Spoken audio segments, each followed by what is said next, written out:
Здравей и добре дошъл в днешното видео. Днес тествам две рецепти, които не покачват кръвната захар. Защото най-доброто, което можеш да направиш за собственото си здраве още днес, е да готвиш собствената си храна. Точно така.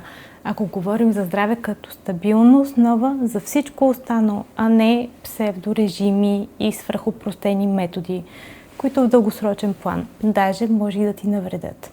Така че, ако ти омръзна от коучове, които повтарят едно и също, а за теб не работи, абонирай се за канала ми. Вярвам, че съдържанието, което споделям, ще ти е интересно. Преди да продължим, ви показвам този господин, който също много се вълнува от нисковъглехидратни рецепти. След това лирическо отклонение обратно към днешното ни занимание. Тестваме две рецепти. Какви са те? Кето, нисковъглехидратни, щадящи кръвната захар и инсулин. Защо? Такъв тип хранене и храни са ценна част от общия ни начин на хранене. Забележи, не казвам, че е нужно да си изцяло на кето или ниско въглехидратно хранене. Всеки ден, седмица след седмица и месец след месец. А че такъв тип хранене има своето място и приложение в начина ни на хранене или диетата ни по принцип. Ако целим здраве, здрав микробиом, стабилни нива на кръвна захар, ниско възпаление, балансирани нива на енергията, ясна мисъл и много други. Бонус! Едната рецепта е много подходяща да си я приготвиш и да имаш вкъщи нещо готово за моменти, в които нямаш време да готвиш, но не искаш да ти се налага да ядеш просто каквото има.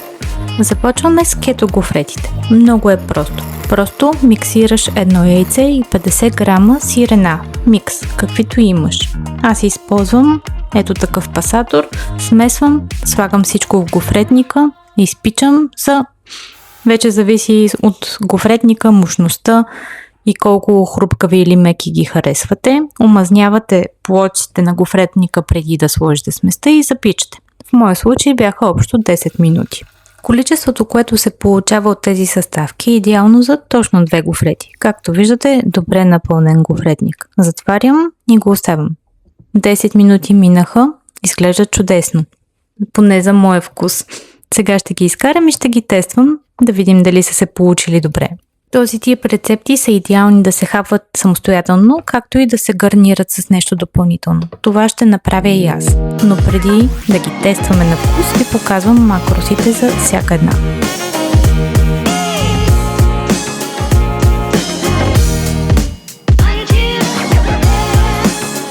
Аз моите ще комбинирам с малко листа маруля, както и с авокадо.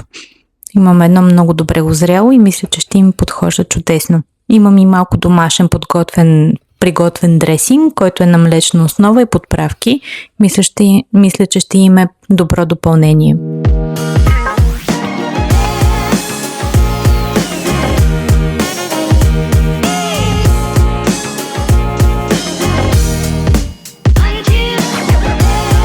Ето го и готовия резултат. Направо си е красиво.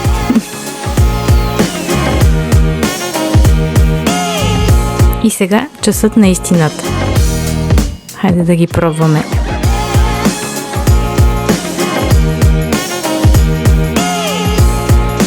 Няма да ви лъжа. Доста бяха вкусни. Хрупкави, добре изпечени, имат хубав вкус сами по себе си, но и с допълнението от авокадо, сос и малко маруля, просто са супер.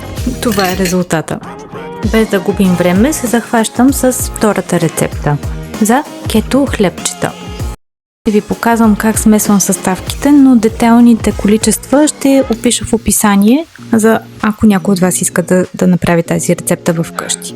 Така, трябват ви слънчогледови семки, 100 грама от тях аз накиснах предварително във вода, след което блендирах в блендер и към сместа добавям съставките, които вече виждате на видеото. Тоест, още 20 грама сурови семки, чия семена, едно яйце. Малко сода за печене добавям към сместа, оставям малко да си почине, така да може да набъбне и разпределям в форми за мафини. Аз изпекох в ерфрайера, защото малко е количеството и не си струваше да се пуска в урна, но във фурна също могат да се приготвят чудесно. Ето тук виждате на 160 градуса и му остават още 3 минути. Готови са. И ги вадя. Оставям ги малко да изтинат и след това ще ви ги покажа. Така, този зелен цвят да не ви плаши. Това се е получило следствие на окисляването, но не влияе на вкуса на самите хлебчета. Текстурата е добре, изпекли са се отвътре, сега ще ги тестваме. А това са и точните макроси за едно хлебче.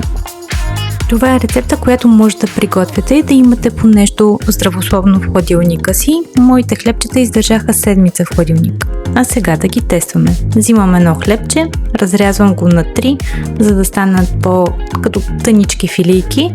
И сега ще видите, гарнирам ги отново със същия сос, който използвах и за гофретите, като добавям отгоре и малко парченце омлет и бекон.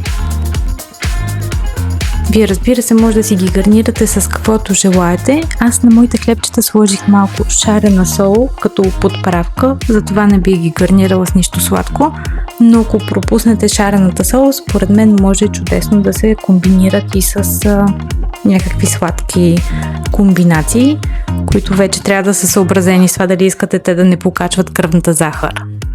Пишете в коментар дали искате да ви дам рецепта за такива.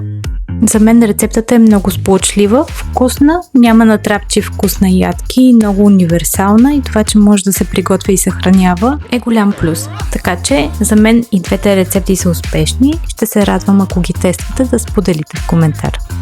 Ако такова съдържание ви е интересно, харесайте и се абонирайте. Хубав ден!